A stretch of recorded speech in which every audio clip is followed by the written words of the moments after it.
Galio instead. So, you know, I have to say, I feel like when you look at this draft, Fred Brion kind of got the better end of things. They're going to be pretty good into this Rel matchup in the bot lane. It's going to be very aggressive, but they have the defensive taunts. They've got teleports for Camille.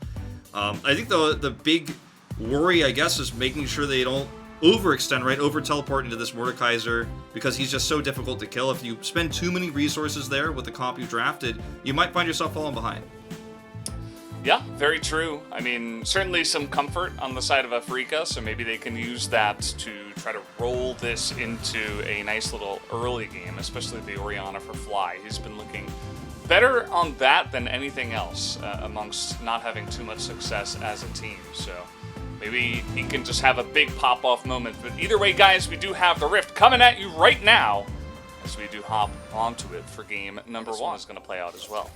Yeah, and we have seen Mordekaiser's and Oren's hold that thought. He gonna grab the last part of his chicken there, but he's still last hitting the chickens. He's like, okay, I'm probably dead. The flash comes in, and yes, the Lilia is incredibly fast, but he's also dead. So there you go. Goes. I mean, starting off, obviously pretty good. There's that stun coming in, and actually gets pulled into the duo here by the Rel, and Henna is all but dead. There you go. Going the way of Fred Brion, and there's a lot of action early on in this game. Yeah. Let's see what happens here. Fly has Shockwave. Okay, it's just as simple as that.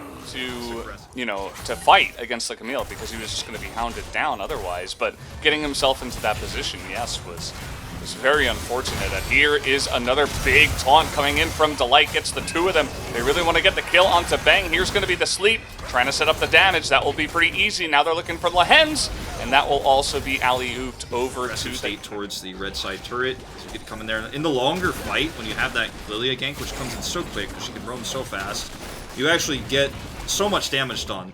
Then you get the sleep off for the guaranteed kill. If they're overextended in lane, it's such a great play. It's such an easy play, I should say. I mean, not to take anything away from Nupti, but like, Lilia does so well in those moments, and works well for the comp for this.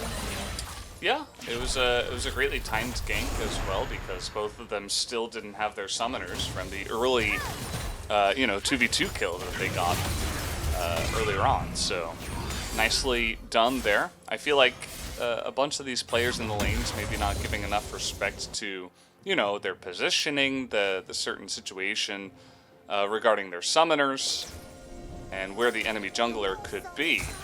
As it is avoidable if they're, not as aggressive. You're looking for Lava to potentially make a play up on the top side, but nothing amounts from it. The Seeker's Arm Guard built here for Keen as well. Just trying to get some extra armor, be very safe. Obviously going to build into Azonius later. Feels bad. He will just lose one of those, I think. He missed the cannon. Oh, I didn't see him miss the cannon. I thought you were talking about the two minis. He's going to get both of those at least. Oh! That pathing, though, you see it just curve to the right. Yeah. It's like desperately trying to avoid the Mordekaiser Q. Unfortunate. He's still even in CS, though, despite losing that very important cannon minion. And he also was, he overextended and died earlier, to say, put it nicely. Overextension cost him his life, but he teleported back in and is staying competitive. Yeah. Is Afrika. Dread in a little bit of trouble. He's going to try to be burst down. In goes the Camille. Do they have the damage, though? The knockup comes in from Fly, and still Dread is alive in this fight as Lava and Delight have to flash away from that one. Hoya also expending his flash, and they get nothing for it. And this is without Bang, by the way, so just keep in mind how different this could have been. Very aggressive here. Not sure about this one, Delight. You were dead. Oh! Yeah, you can't just walk by the 2-0 with Ludens. Right. I mean, they're in a spot now where they feel like they're not confident enough to really push in. They're trying to lock down Keen, though. We got the teleport coming in. This is some of the power. Actually, even trying to avoid using that Hextech ultimatum here. Finally going to use it at the end, as he's just going to die in the Death Realm. That's not what you want to see, and I don't think Lava has enough damage at this point to put anything. Very impressive setup, so really difficult to cross the bridge. Yeah, he's looking for it, and there it is. The three-man jumps on top of them. Bang is right into that backline with the S rank, and Hoya in the Death Realm here. Keen says, I'll take care of him. Don't worry about that, fellas. As down will go the Lilia as well, as this is total domination to the side of Afrika. Double kill now for the Samira, as a fantastic bait around the Baron. They totally just catch them with their pants down there around the Baron, and they take that as well. That animation for the recall scared me for a second. Yeah, I mean, I guess you could try for it. That looked so silly, but, you know... Oh my god. You understand it, even though... Oh, man. So, we'll take a look here. Yeah, the Like sleep... it was blocked, yeah. Yeah, it gets blocked by Bang. Nice play there. I was wondering what occurred with that, because it looked like it was about to be a mega big play. As I see Hens just walks into the team fight, guns blazing. Well, I guess that's really Bang who walks in guns blazing, but horse blazing, you know? As Keen gets the Q over the wall. And yeah, the TF Destiny there into the Drake pit is like, it feels like that's the desperation that Breon is at right now in this game, that they should have had a few other win conditions that I was going to say. And okay, this is going to be their last hurrah. They're going to come in here with the teleport. Hoya is alone, getting into that backline, finally gets the follow-up from the Galio, and they did take down Fly, so there is actually a chance to just fight front to back, and Keen was nowhere to be seen as they finally do get it done. But here comes Dread, just shredding through the front line. Triple kill for this Graves, who is unbelievably fed. You know he's looking for that Penta now. He wants to take down the entire team by himself, but unfortunately that little horsey is just too fast. Just desperate, and here we go again. All right, here we go. This fight not looking as good as the last one, although they did get on top of Bang. He's got a stopwatch this time around. They are eventually going to kill that Samir, and also Umti in the backline gets another kill onto Fly somehow, some way. Fly keeps getting caught out here, and the Elder Drake is up. Yeah. Is there even a chance that Fred and Breon could potentially win this game, as they've taken a very nice fight in their favor, although Delight is definitely going to die. Keen is a raid boss. Yeah, Keen has something to say about it. Lava's coming back in here. They're going to push them off of this Drake, the team is. And Dread is just having the time of his life. Yeah, they can't do the Elder here. They got to be careful, especially with everybody else coming on back. And now, Bro is going to try to do the Elder Drake. What is this game that we're watching? Technical term I think we're looking for is Clown Fiesta, but Yeah. you know, it's hard to say that with how well Afrika played out most of this game. You know, it feels a little bit dishonest. They played well up until the 25-minute mark, and then they said, yeah, okay, let's just do whatever we want. And it's been messy. It's been a bit of a fiesta since. Yeah, look at the ward coverage here for Credit Breon. I mean, they want this Drake more than anything. I mean, it's their only chance back into this game, but they have to win the team fight first. Again, Hoya's going to look for that Hextech ultimatum onto Bang. The flank angle is good. Actually, looks like it might just go for the steal. Either way. Okay, we're killing Henna here. Looks like maybe that was Eustace. I don't know, he didn't use his ultimate just yet. Trying to get on top of Hoya. And once again, this time around, the jungle is going to go down. Umti, though, as well. This time, Fly and Bang have a front line, and in he goes with the S rank. Bang going to shred through two members.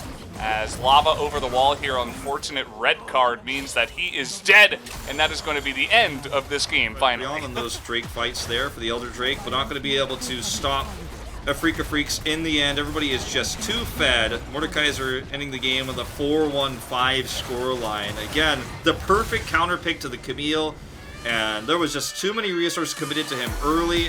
We saw as well, and you could see that on that graph, even though it was a very accelerated move up there at around 26, 27 minutes, after that there was some trouble for them. Yeah, for sure. And you could see that you know, there were some great engages in the late game for Fred Breon, and their damage numbers went up quite significantly as a result. And despite Umti's some of the bad decisions he made throughout this game, he did a ton of damage. Yourself wondering, does this work? Does this make sense with the draft?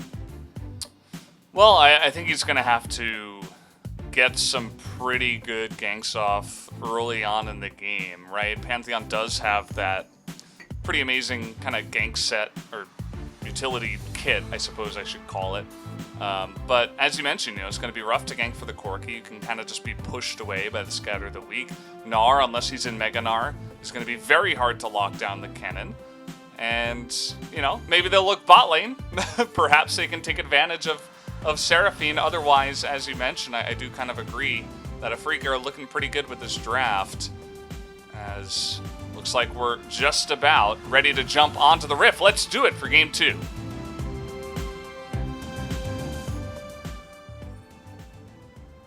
Zoned out, and actually Henna's going to like to fight this. So this is actually going to pull the priority away from red. But look at this delay.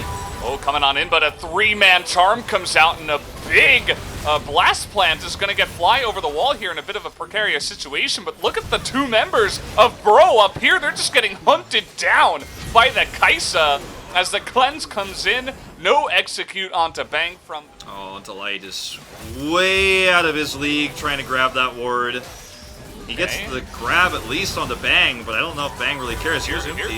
Yeah, here comes the Pantheon in, and okay, just gonna snipe him down to Lahens. Bunch of damage coming out of the Seraphine. As it was 4v3, they were backing away. Again, in those situations, they don't get anything. Keen wants to engage here. Yeah, he's gonna get exhausted. The exhaust taken by Delight in this game for exactly this reason. Delight, though, getting incredibly low. Keen going to get burst from so far away, though, as the Olaf is gonna have to come in here and try to help out. Is going to Gore Drinker, desperately trying to get that damage onto Henna, but at the end of the day, he will be taken out. So actually a 2-for-1 in favor of Fred at Breon as they take down the top and jungle.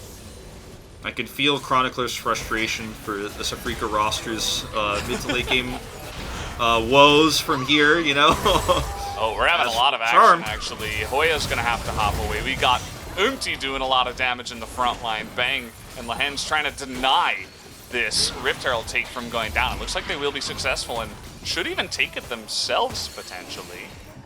They don't have a smite, but Umti's nowhere to be found, so they say, okay, thank you very much. We'll take that down and hand it over to Bang. And it does feel like that's kind of the goal right now, is to dive that. Yep, there it is, just waiting in the brush. Easy charm into easy death of the enemy support. Somebody had to check it, and unfortunately that job falls into the lap of Delight. Lots of extra damage for a Syndra at this stage in the game. That's not who we wanted to cook. The Olaf, pretty scary. Bit of damage coming out here, and this is the one thing that Bro do have here. Lava, though, gonna get stunned down, and they're trying to burst him down, which is one of the things that Afrika have in spades in their comp. Nearly able to take him out and actually forces him back. He's got TP, but they're still gonna... Yeah. He's gonna come back in. This is the Drake fight that they need to prevent. Fred and Breon need to win this fight, absolutely. Charm is not good. This is actually their opportunity to bring this game back. Yeah, well, at least the Moonlight Vigil is also going to sail wide. The big one hits a lot of them. Here comes the Pantheon in with the Mega Gnar, but Keen immediately into the backline, able to get huge backline access, but doesn't have much help from his damage dealers as they all get zoned away. In comes Bang, though, able to take away that front line. Gonna get sniped down by Henna, has to be careful. Backs away here, very low health bars on the side of Afrika, but 3-on-3.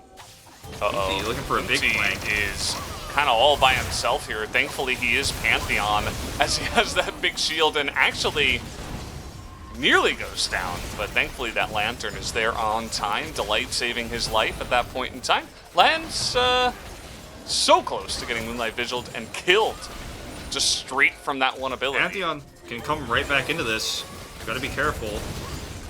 He's got his ult. I keep saying Drake. They're trying to force a fight around the Baron.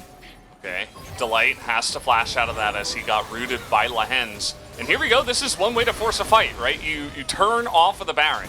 But they know where Keen is, and a lot of damage already coming out here from the Aphelios. Dread in the front line, nearly taken out, and Keen found out, has to Zhonya's early, has his flash, gonna go into the backline, but no more Zhonya's. Here comes Bang. They take out Delight, but that is not a trade that Afrika are going to like. Hoya doing a ton of damage in the front line. Here comes Lava, going man mode into the backline. Not sure about that one. He's gonna get burst down, and down goes their sustained range damage just like that.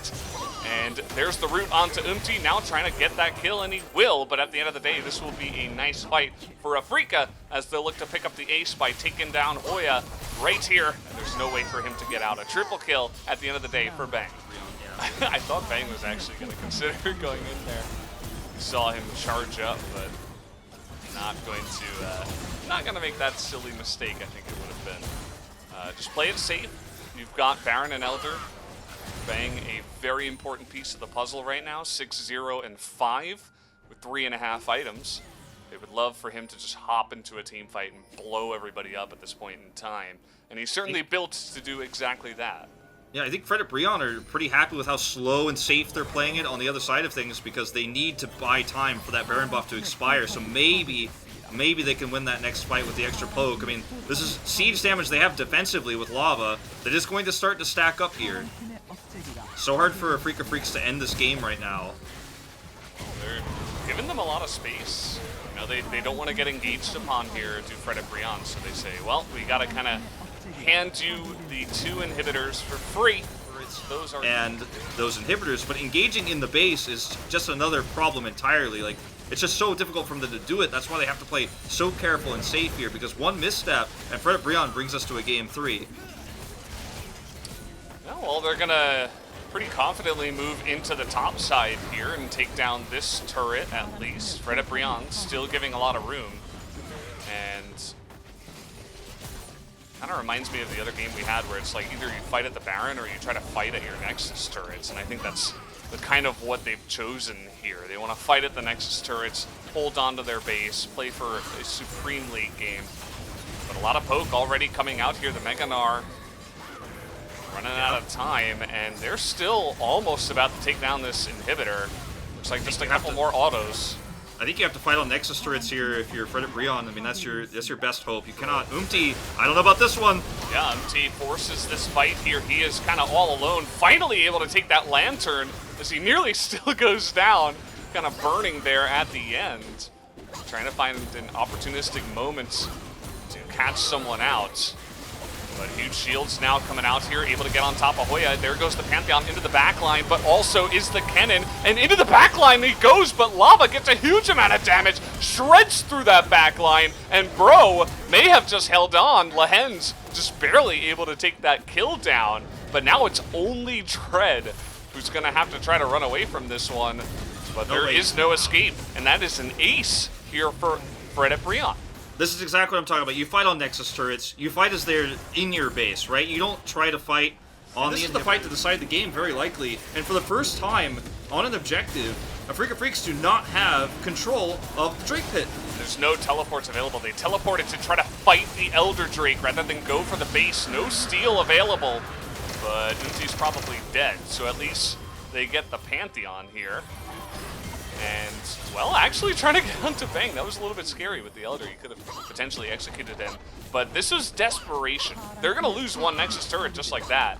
And I feel like you're up against Cephalios.